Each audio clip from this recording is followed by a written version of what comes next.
नमस्ते, मी Supriya cook with सुप्रियामध्ये तुमचं खूप खूप स्वागत आहे। तर आज मी बनवणार आहे ढोकळा। तर त्यासाठी लागणारे साहित्य आहे बेसन 2 वाटी, लिंबू, कढीपत्ता, हिरवी मिरची आणि इनो, थोडीशी हळद।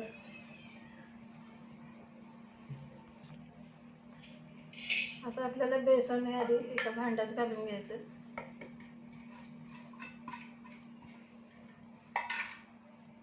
मग त्यानंतर हे लिंबू पिळून घ्यायचं।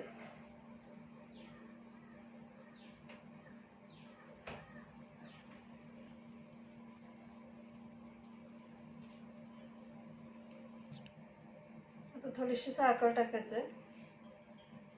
एक लिंबू पिळून घेतला याच्यामध्ये मी।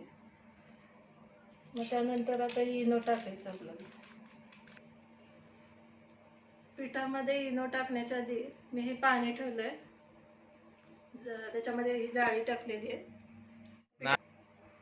त्यानंतर आता ह्याच्यामध्ये इनो घालून घ्यायचं आहे पिठामध्ये।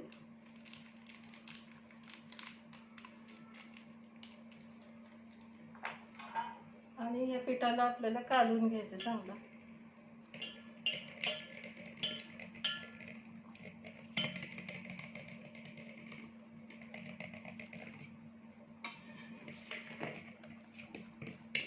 याच्यामध्ये चिमूटभर हळद घालायचं, जास्त हळद नाही घालायची।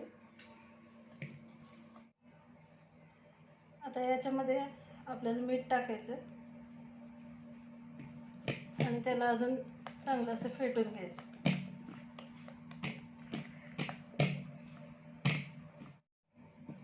असं हे पीठ ह्याच्यात डब्यामध्ये घालून घ्यायचं आपल्याला।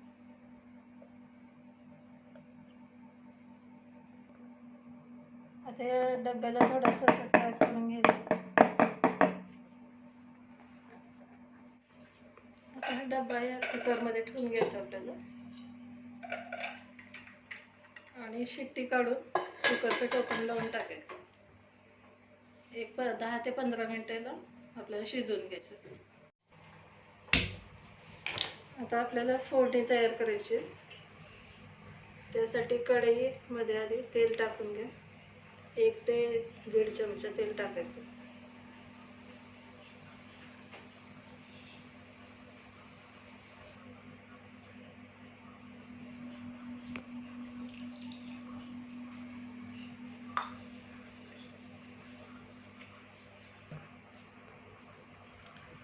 आधी मोहरी टाकून घ्यायची। मोहरी तडतडल्या की मग जिरे टाकायचं।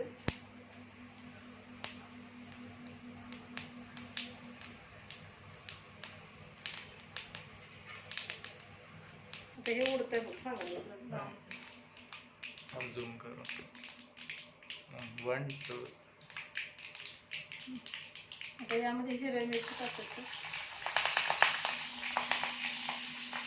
हिरवी मिरच्या मी अशी 2 काप करून घेतलेल्या। आता यामध्ये थोडासा कढीपत्ता टाकायचा।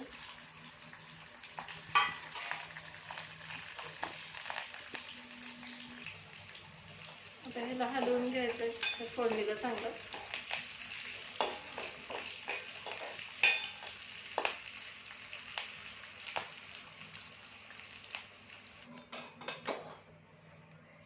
आता मी ढोकळा ह्याच्यात काढून घेतलेल्या ताटामध्ये, त्याच्यात बघा किती छान झालेला आहे हा ढोकळा आणि स्पंजीही झालाय।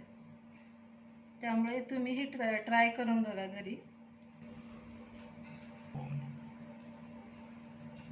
रेसिपी आवडली तर लाईक करा, जास्तीत जास्त शेअर करा आणि सबस्क्राईबही करा। थँक्यू।